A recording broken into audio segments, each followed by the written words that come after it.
Hey everybody, this is Petey from the Spin Rack. We also have Calvin Ellis, ready to rock.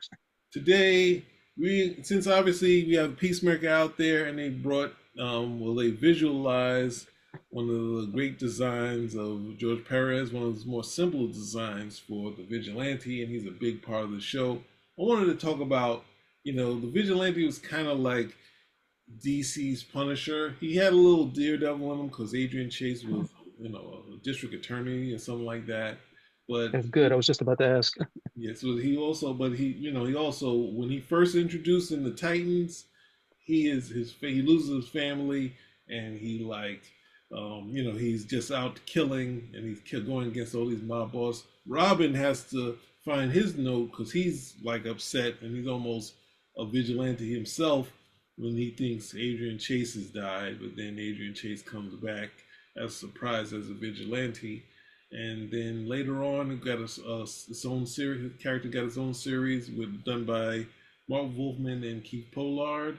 And before we get to the Punisher, what were your initial thoughts of the Vigilante? I liked his outfit. That was the one thing that drew me to the character. It's really weird because all things considered, it's not that great of a design. But for some reason, I just like the outfit. I didn't even notice that the curvature of the lines was supposed to be like a V, Mm-hmm. like on his head and around his chest. But I liked that particular aspect of the character. Now, I thought he was more violent than the Punisher until I got to know the until I got to know the Punisher better, and then I was like, oh no, no, no, definitely, definitely the Punisher at the end of the day. But mm, what was this? How many issues? Do you remember how many issues his series ran? 50. Yeah, that's about right. It was just he was in the vein Say it. You can say of it. Don't mince words. You can say it. say what? What was I going to say? What did I you was think I gonna was going to say. say? What do you say? I'm just joking. It felt like you No, didn't want to say something bad about the series. no, I just couldn't remember how many issues. I couldn't remember. I knew it was like about a 4 or 5 year run. Mhm. So, there was an audience for it, just not a big enough audience. But he was in the vein of like those. Oh man, like he was in the vein of like those TV movies with the same type of guy. He's got the family or something. Something happened. Almost like a John Wick type character. And then they just go on like a killing spree because you killed the dog. Mhm. That type of stuff. Except this, it used to be like, okay, once I've got my revenge, it's over. And this was a guy who was never really going to get there. He probably was one of the first and one of the earliest introductions I had to a character, had a lead book, but wasn't a hero by any stretch of the imagination. Mhm. So on the other side, with the Punisher, you have to imagine when was it Jerry Conway and Ross Andrew created him, and he was basically a Spider-Man villain, and he would show up from time to time, and then Jerry Conway did some stuff in the black and white magazines to give you his history of him losing his parent, and his family, it's not parents, his family, and also being in the war to give him some backstories and do a little bit more heavier stuff. But as I think who is it? Who's that? Stephen Grant, who did the regular series. When he got to Marvel, the first thing he wanted to do was the Punisher, and he was very much into it. And no one at Marvel wanted to do much with outside of Frank Miller. Frank Miller was like, "Hey, let me give him um, some martial arts kind of training. So when he's in prison, he's kind of a threat to the prisoners. But at the same time, I don't know what it was like for you, but there's a cover of Captain America. He got a gun to Captain America, his foot on the shield. And it's like, whenever I see the Punisher, it was like, oh yeah, it's going down.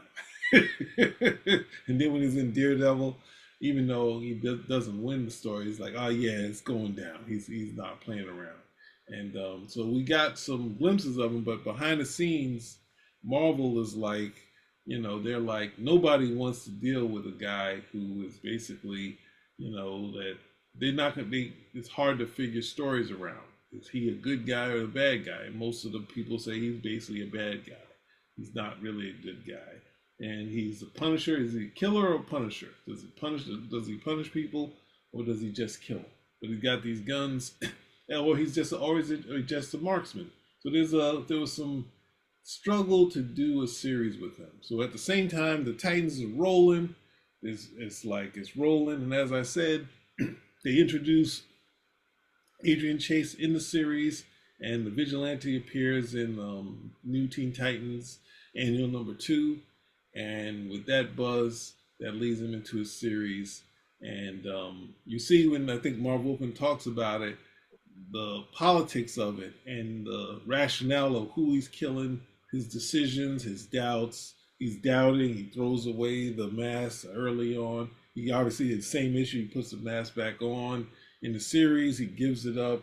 One of the other people puts it on, and then that person gets killed, and he joins in. And I think ultimately, towards the end of the series, because DC can't keep, just cancel a series, they have to kill the guy. That's basically what they do. Now, Marv, at the same time, Well, they did write him into a corner. I'm not certain where he was going to go from there. I mean, he had become a. I mean, he was mentally unstable. He was murderous. He was killing people. So, if they had ended the series and he's alive, I'm really not sure what they would have done with him. They probably would have forgot him altogether. It's like, but isn't that what you said with like Marv? Maybe not. No, was Wolfman wasn't on the book at the time. Who was it? Couple, Kupperberg. yeah, Kuppelberg, yeah. Yeah, because Well, that's I mean, I don't know if their intention was to write a tragic character, but they sure went there because Adrian Chase retires. He gets two replacements. I think both of them do both of them end up dead? I know I know one of one them ends up. does. Then there's a female one. Yeah, then they come back. He comes back. He tries to take it to Peacemaker. He's not in shape. Hasn't been doing it. Peacemaker beats him. He gets unmasked.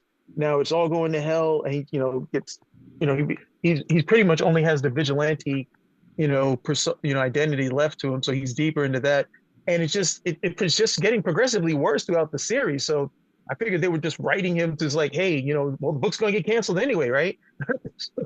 Might as well write the story that I want to write. But what they were just, I guess this was it was Watchmen with one guy at the end of the day, where it was like, oh, we're going to deconstruct the whole superhero thing. He starts off with the best of intentions, in terms of trying to, I guess, make lemonade out of lemons because he loses family, but he gets trained. He's got a bit of an edge with some superpowers, and even goes so far to become a judge. I'm going to hang this up. I'm going to be more effective as a judge. And by the end of the series, he's committing suicide. So there you go, right? Alan Well, Moore couldn't do it better. so you're totally right, but at the same time, Marvel and to a lesser extent DC, but DC has a character that's actually it's a Marvel character. Marvel has these three, let's say three and a half characters that they created and they didn't do anything with. One of them being the Punisher. So the Punisher has been created in the '70s. They have two others that were created in the '70s. They're just laying around, and they're going to be big hits for Marvel and DC, right? So then when Stephen Grant Wolverine finally, and the Punisher. huh? And I said Wolverine and the Punisher. there's one other Marvel character that became a huge DC character. That's a Marvel character, and it became a huge DC character Yes, from the '70s. yes. So Marvel character became a huge What's DC one of the character. biggest characters in the '80s for DC? There's only one. He's the biggest thing. He's the biggest one in the '80s, in the '90s. Um, it, for DC, For DC, Who's the biggest guy? Who blew up for them in the '80s? Batman. No, No. no, no. Batman's the '90s. Batman's the '90s. Batman's the '90s. Uh, One oh last man, guess. I'm struggling to get this one. Give me a hint. Lobo. Lobo? Lobo was created in the Defenders as the lunatic, and Keith Giffen was like, "Can I use that character?" And he's like, "Yeah, do whatever you want." And he became Lobo in the Omega Men. And I then did not know. I did not know that Lobo's origins went back that far to the lunatic. I know the character too. Yeah, yeah, I yeah, know the lunatic from Thor, but I didn't know his origins went back that far, or yes. that Keith Giffen was ever on Thor. So that totally got me. I know. I was hoping you'd get the just the most one of the more popular characters. So those three are kind of the ones, and I always throw in the fact that later on, who's that? Rocket Raccoon hit it big in the movies, but Punisher's just laying around there. Stephen Grant is like, I want to do a mini series. He finally gets the okay, but at the same time, you also have Rambo. We got Commando. We got John. Was it Mm, John? Was it John McClane? We got the Die Hard movies. We got mhm, Mission in Action with Chuck Norris. We have men of was it Charles Bronson? Just guns, bullets, Terminator. All that's in the movies. So at some point now, the miniseries just has a lot of action and does have some gunfire, and he's kicking a lot of ass with Mike Zeckard and Stephen Grant. But this miniseries is big. Now Marvel doesn't have any real critical success at this period outside of the Nam, but this is like Marvel has their new franchise. And I don't know why. I think Stephen Grant didn't plan on. He said he didn't plan on doing much. He just didn't want to do three kind of stories with them. But then they put out put out the regular series that has the inker, the second part of Frank Miller, which I thought DC should have just like took Klaus Janson and tied him to the table and say, "You're doing Batman." Nope, Marvel gets him. He goes to Punisher, even though he only does 5 issues. That is like that's a big series. So they're just like knocking it out the park with the regular series. It does so well, they put out another series of the Punisher War Journal with Carl Potts and Jim Lee. Now Willis Portacio's taking over the regular Punisher thing. That's blowing up. And then I think at this time when those things are blowing up, Marv Wolfman had, I think it was some when he I think he got taken off of the Superman titles. In that article where he talks about didn't take off the Superman titles, he's like, my politics on the on the vigilante was kind of off. Like he was like, I didn't, I forgot what I was doing, and the code was different at that time. So he really wanted to get back to the vigilante because he could see where he should have went, seeing how Marvel went the whole Hollywood action, villains cannon father type of deal, and they just like millions of bodies on the floor with the Punisher and having the Punisher crazy. Like they also didn't play around with him being crazy or having any kind of, trying to figure out if is he right or wrong. These guys are villains, and he kills them, and led people to say, "Why is he's not punishing them? He's just killing them." It's like, no, it's a cool name, so just shut up and read the book. So, but Marv kind of looked at it and said he realized he had beat Marvel to the punch, even though it was a little more Daredevil than it was Punisher. He could have just had the vigilante just go out and take out a whole bunch of people. 'Cause that's what the kids want. The kids want. I mean, the fact is that the people who go and do the Punisher would lead them to bigger projects. Klaus, even though he was already big, he went to do Batman, Gothic. Obviously, Willis Portacio went and did the X Men, and Jim Lee, of course, went to the X Men after Punisher. So it's like a Punisher War Journal. So it's like it's just interesting to me that they had kind of the Rambo. Not even though he didn't look like it, but he was definitely killing. He just needed bigger guns.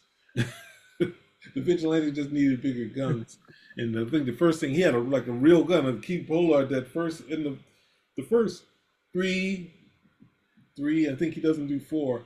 Like they're gorgeous. The vigilante, those are gorgeous mhm. books. Like those the art in there are like you mean I don't know where saying I know initially probably saying oh I wish Perez did it, but at the same time you look at the cover, the ad was great. The ad had the newspaper, then the cover had a newspaper and him like to the front, and then the even though the villains were kind of like superhero kind of like villains, a little more flamboyant. The guy had like a like a soft mohawk that was kind of falling to the side type of deal.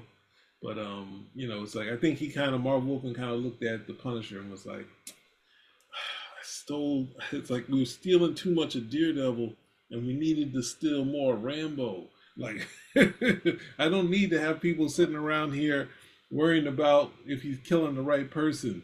The kids don't care. Marvel proved it. So it's interesting, man. But at the same time, But no, I know they were trying to go different because the whole thing with the Peacemaker, I mean, the whole thing with Vigilante, it wasn't like it hadn't been done before. I mean, it was Daredevil. It was or any of the other characters, but this is the guy who's like, champion of the legal system or the cop or what have you. And they're like, these guys are going free because they're getting involved in these technicalities, and I want to see justice done. So I'm going to take justice into my own hands. So if they had gone the route that you're saying right now, who knows? Who knows? We may still have a vigilante series, but the whole idea is that they were doing the deconstruction. Like, what happens when this guy, decides to take justice and it's the wrong guy? How does he deal with that?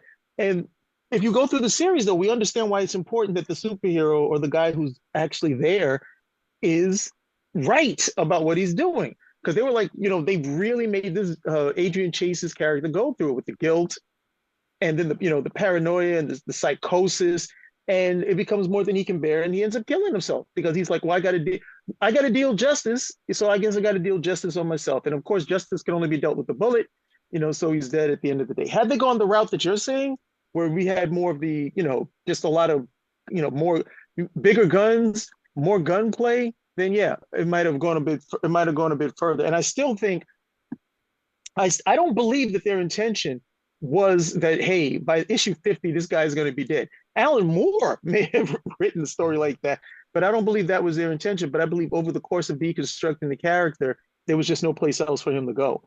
I mean, well, do you think the Punisher is mentally unstable? yeah, yeah, I think so. All right. Could you imagine the Punisher if he had like 2 weeks where he was mentally stable and saw all the killing he had done? And then in the name Well, of, hey, I'm going to take these guys out for my family. you know, I don't know. It'll be a rough 2 weeks. dude, I don't disagree with any of your points, even from going what Marv Wolfman wanted to do and what Paul Kupperberg wanted to do. Because obviously, when this buyer's guide, he does have a difference with it got some sort of back and forth with Paul Kupperberg.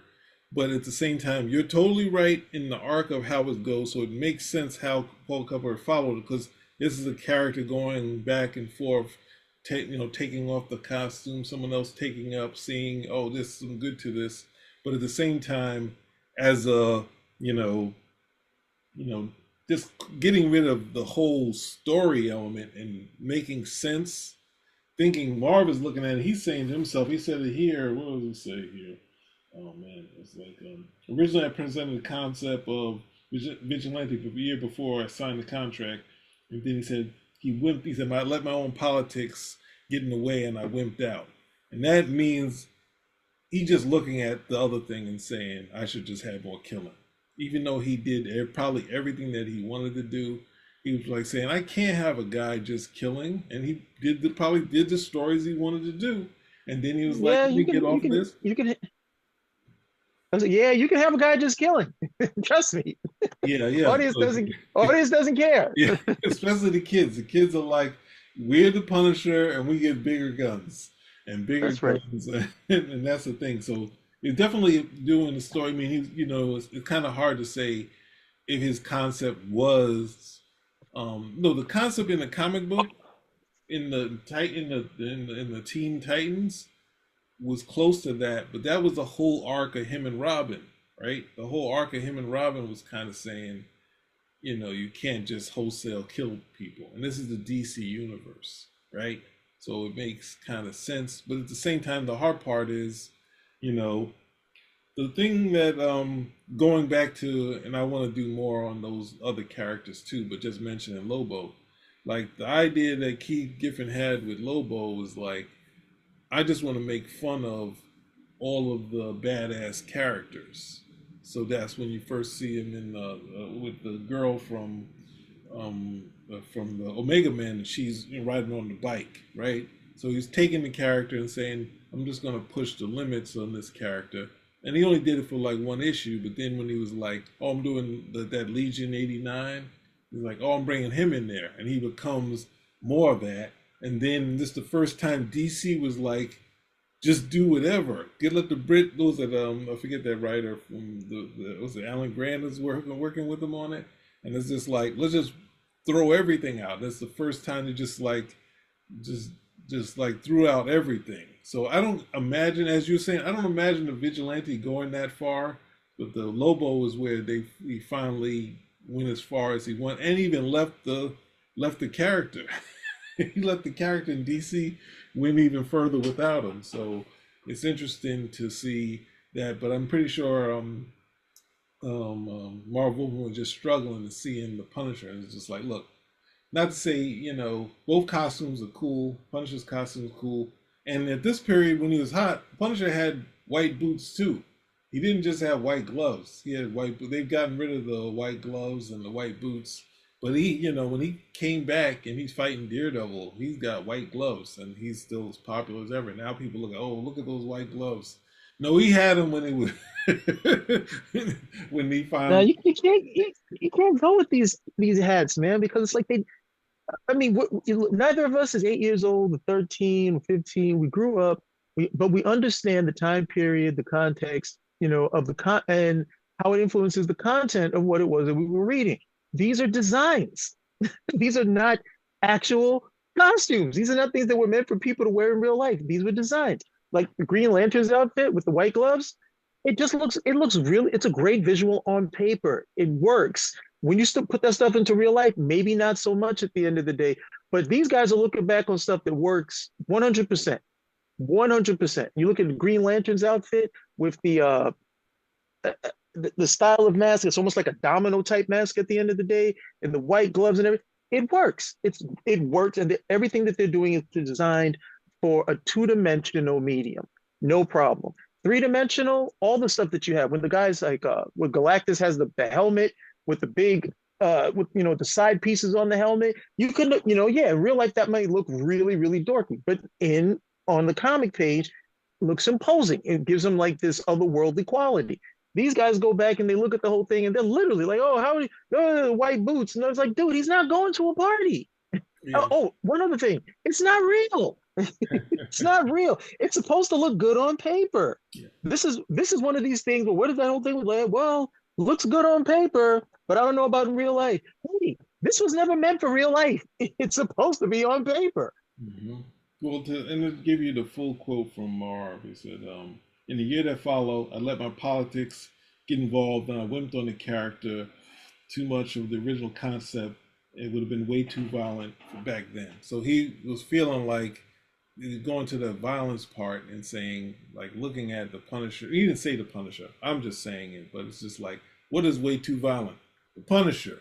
The Punisher's out there Yeah. just doing whatever in those books. Like he got the freaking cable-sized guns at the black dude, and it's I just mean, the like, Punisher.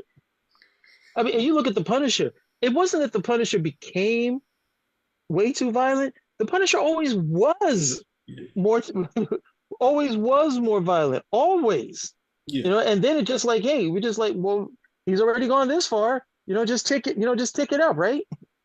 yeah. So you also have, and this is the thing when they put out, it's like it took Marvel, like, you had all the action movies, right, that were going on in the '80s, and then it took Marvel like around, even though that you do have a lot of the Daredevil and Wolverine, when you get to the Marvel doing Wolverine and the Punisher, like those things were just like, as they say, the balls to the wall type action, and in the cannon fodder and the body counts were high in those books. So, it's one of the things where Marvel, DC's just, killing them with they were getting, critically acclaimed even before the Dark Knight. They had the Camelot 3000, which was getting big, and they were, then you had the Dark Knight and Watchmen come along. So during the period where Marvel's killing with Wolverine, what's that thing, the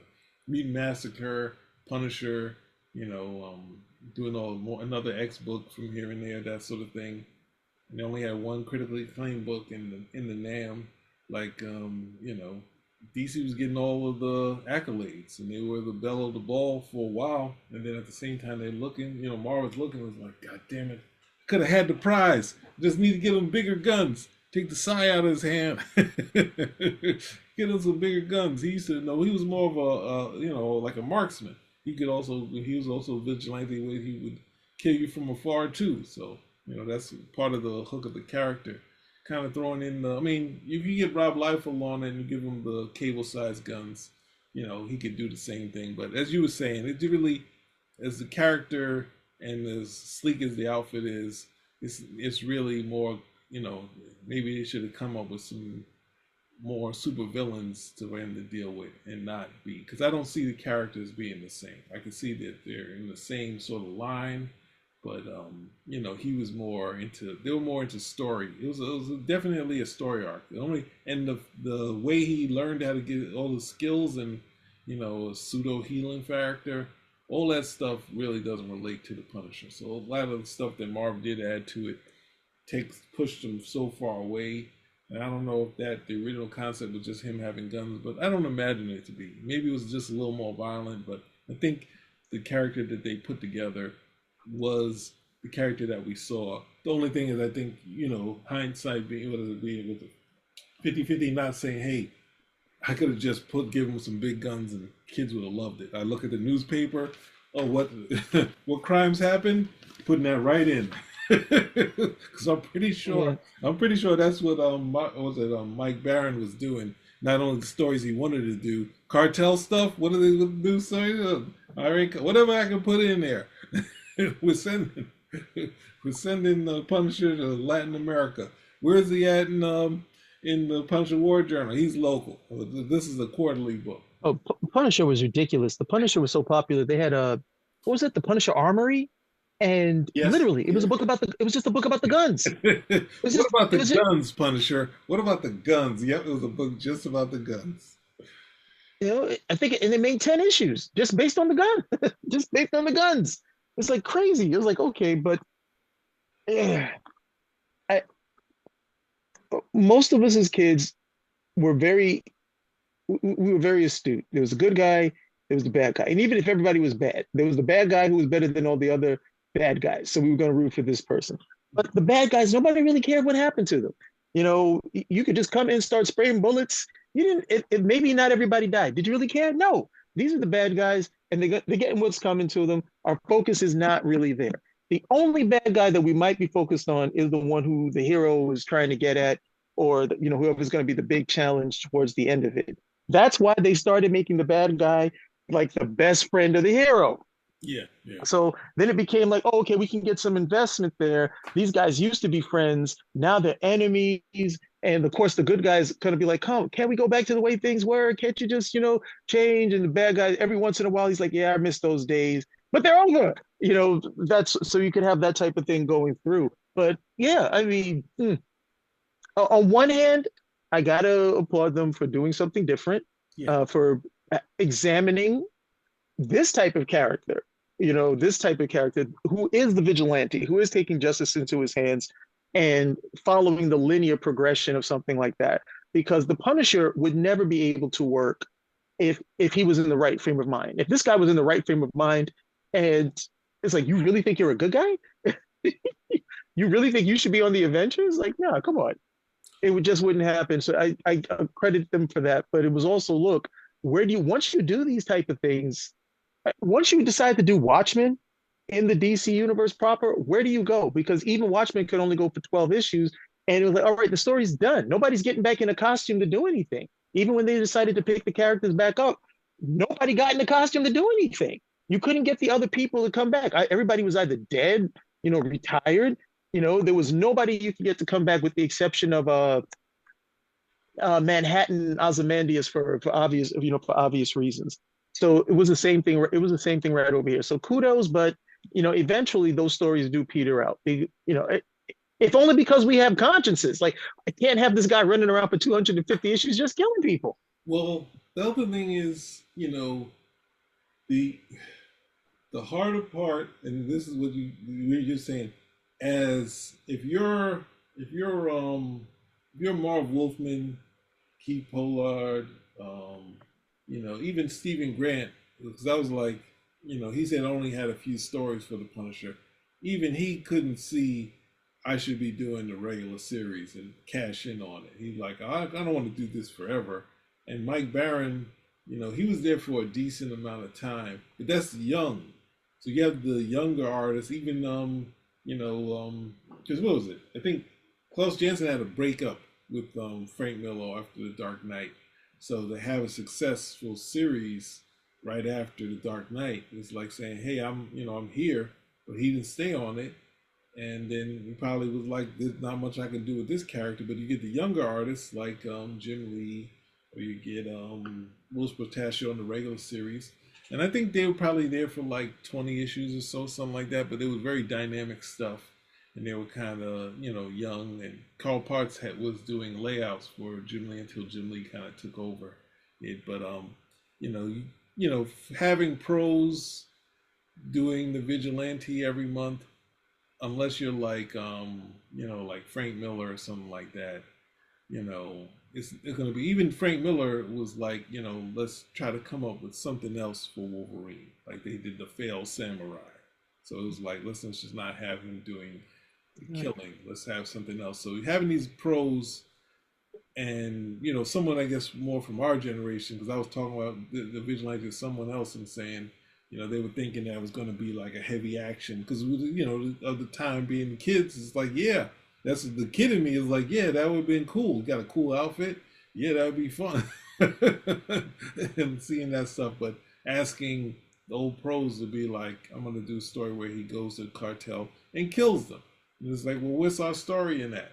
That's your story. No, he goes and he stops these, or we'll add some side story here. But ultimately, he goes, finds the next cartel or next set of drug dealers or young people and this, that, and the other, and he kills them. It's like, I think my last thing would be, you read the Punisher Warzone, like the first thing, he wiped out all of the criminals, and then they came up in the second story where Chuck Dixon was writing it, and the second story has all these specialists. And they said, and I think John Romita Jr. didn't stay on it. I think he went, I forget where he went after that. He went to Spider Man. And he did the first three issue kills these guys. The girl from the last series, the daughter who wants payback, she hired these guys. And they said the blurb was, Punisher has killed the three of the top guys. The only problem is even deadlier guys are in the next, in the next ones they have to deal with. It's like, yeah, right. He's gonna kill them too. But what was it? Chuck Dixon had a side story where he was trying to help this woman, and it was a cop, and they tell him to freeze, and then the subplot is the cop and the girl work together, and then ultimately he kills everyone. I don't think he kills the daughter, but the daughter is all crazy because she loved him and killed his father. But it's tough to do. But Chuck Dixon found his way doing it. Mike Barron, Carl Potts, were able to do this type of stuff. And on the other side, who's that guy? Larry Hama for Wolverine. I think he was on there for well over 100 issues, like it was GI Joe. But obviously GI Joe wasn't as violent. The GI Joe he's doing now is like super violent. So, but it's on No, Larry Hama. So not the no, not the original Joe series. I think I always go with the Punisher. It's like, okay, he's got this war on the pretty much this more on the mob. yeah. And this dude was the body count that he was racking up per issue. So at one point I was like, wait a minute, there's still more of these guys left? I was like, Yeah. it's like, how many of these, like, how many, how much mafia is there? It's like, I think I did think at one point when he started going on the road to kill them, like, okay, I cleaned up New York. Now I'm going to Chicago. I was like, okay, at the very least, give these guys some time to, like, beef their numbers back up. The last thing I'll say, this is really far off from Vigilante. Did you read the limited series, the Punisher versus Bullseye? No, I didn't read that. Oh, yeah. Well, you saved yourself a lot of trouble. Garth Ennis was behind that one, and That was him and Steve Dillon. Is that the? Is it Steve? yeah, yeah, it was it, it fascinated me because the Punisher has a hard enough time with Daredevil, Hmm. and Daredevil is not an assassin. He's also not an assassin who can pick up something, throw it at you, and kill you like a Yeah, playing card. yeah, And for some reason, Ennis wanted to do, Punisher, Punisher and Bullseye, Punisher versus Bullseye.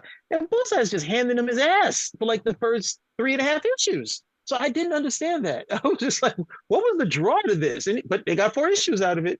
They got 4 issues. But even in that, it was just sort of like, okay, this guy right over here, the Punisher, the second he meets somebody who can really fight, it's pretty much over. So him fighting the mob is great. He's got the mob outclassed all day. And then it's like almost superhero any superhero. You think of like somebody who's just a good fighter. Anybody from Daredevil, Shang. Well, those are great fighters. I'm trying to think of anybody even lower than that, which would not come into mind. But any of these guys can pretty much take this dude out, 1-to-1. So that brings it right back to what you were talking about. What keeps us in tune with the Punisher? Those big guns and that body count. So as long as you're there, because it's not like this dude is this top level fighter or anything like that. But those guns, I think that was eventually how he beat Bullseye, like blew him up in a building or something.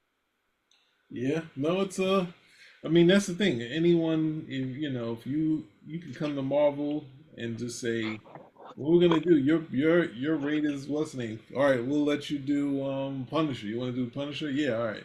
And then you get Garth Ennis, who, well, actually, he did the terrible, um, was it the Punisher series where Spider-Man gets used by a punching bag while he's fighting some guy, was it a guy with breasts? Good lord, I just wanted to bang my head on the table. A friend of mine loved those stories. And we had to argue. Well, I'll just end. We were arguing when they were fighting Daredevil. We had the Daredevil was like, "You got to shoot me, or you got to shoot me, or this guy dies." And then Wolverine, Daredevil shoots, and the gun doesn't has blanks. And he said, "Oh, see, Daredevil's all messed up in the head because he shot. He almost killed the Punisher." And he's like, so just say that already happened. He's like, yeah, it's like Frank Miller did it. Oh, Frank Miller and Roger McKenzie, they did it. I said, what happened? I said, well, Daredevil shot him. They put him in the hospital. He's a save a life, won't kill a Punisher, to shoot the Punisher. He shot him. But Yeah. everything old is new and done in a different way. So, well, thank you for joining me on this, and we're gonna do some more. Maybe I'll, try to bridge this later and with some of the actual content from the different people working on this. I'll have only a couple. It's weird. There's only a couple of things from Marv talking about the Punisher, and you could see early on he was very worried about the readers. So, I mean, the problem is that he had a very close voice with the readers. So even though there was sometimes he went against them, I think he was very wary of them having a guy who just killed people. So he was gonna have something more interesting than that, and then see the Punisher and be like, "Oh, damn it, I could just have him kill him." It's like I thought too hard about this. So, but yeah. Any other last words? No, no, no. But hey, if you guys do like Vigilante, be sure to check him out on Peacemaker, where he's appearing. And we will talk more about the history of these characters that were sitting in Marvel's old books, and then they became the hottest characters out there. Spinner Rack, Out. we're out.